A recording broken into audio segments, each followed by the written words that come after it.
3 ways to recover from burnout. Well, it really depends on where and what you're recovering from, and then also why you need recovery. But in general, 3 main ways.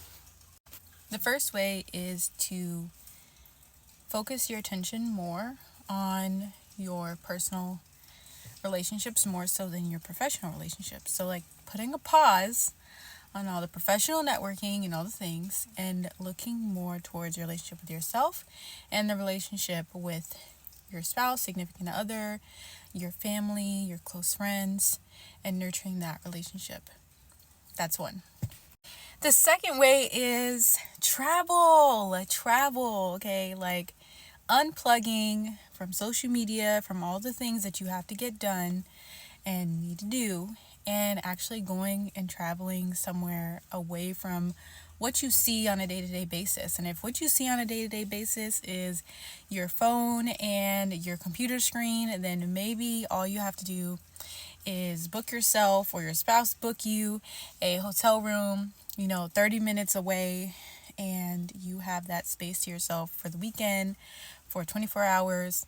And, there's so many different things you can do while you're at that hotel space, but whether that's taking a look and taking an audit on your current level of joy, your current level of health while you're working, the schedule you've created for yourself or the schedule you're on, if you're working a 9-to-5 or regular corporate job, if you're a business owner, then the schedule that you created for yourself, and in what ways can you shift different things in your schedule and how you're spending your time day to day. And then the third thing is prioritizing your health, looking at your hydration, looking at your nutrition, what are you eating, what are you consuming as far as media, and the different books and podcasts and audiobooks and YouTube and all the things you're consuming. Taking an audit on that, as well as your mental health. Where are you, on that level of mental health, and sleep, rest.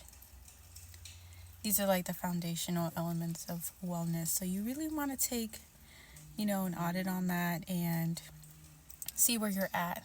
So that way you can get back on track and feel re-energized, rejuvenated, and more like yourself again. It may not take 24 hours or a week. It may take weeks. It may take months. Depending on what level of burnout you're in, and it might take a year, it might take 2 years, but acknowledging where you're at and also having some kind of game plan on where you're going and how your current lifestyle has impacted you, and maybe you've outgrown it, maybe you need to pivot, but really starting to take a look at that and being honest with yourself, as well as having different conversations, whether that's with a therapist or mental health professional, a certified holistic health coach, your spouse, a close friend, a close family member. That's really helpful, but the biggest element is to be honest with yourself in the beginning and start taking an audit on how you're feeling, how you're showing up, if that's really where you're at currently in your work, in your personal life. Is this really how you want to show up? And maybe you've outgrown it.